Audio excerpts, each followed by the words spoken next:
সুপ্রিয় দর্শকবৃন্দ, আসসালামু আলাইকুম। কেমন আছেন আপনারা? আশা করি আল্লাহর মতো ভালো আছেন। যদি চ্যানেলটি ভালো লাগে অবশ্যই চ্যানেলটি সাবস্ক্রাইব আপনার পাশে থাকুন। প্রতিদিনের মতো আজকে একটা আপুকে আমি চ্যানেল হাজির করছি। মিডিয়া কি কারণে আসলে সেটা আপনাদের শোনাবো। আসসালামু আলাইকুম আপু। ওয়ালাইকুম সালাম। আপু ভালো আছেন? হ্যাঁ ভাই ভালো আছি। আপুর কি বিয়ে শাদী হয়েছে? না, এখনো বিয়ে শাদী হয়নি। ফ্যামিলিতে কে আছে? একটু মাছ ফ্যামিলিতে মানে হ্যাঁ, আমরা ফ্যামিলি ২ টা বোন আছি, একটা ছোট ভাই আছে। বাবা মা কেউ আছে? মা আছে।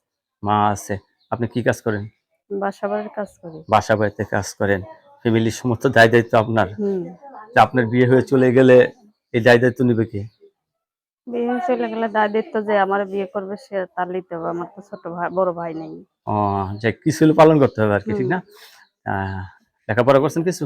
না, লেখাপড়া নিজের নাম ঠিকানা করতে পারি। বাসা বাড়িতে কাজ করে যে টাকা পান এই টাকা দিয়ে সংসার চালাচ্ছেন হুম, আপাতত, হুম। ঠিক না?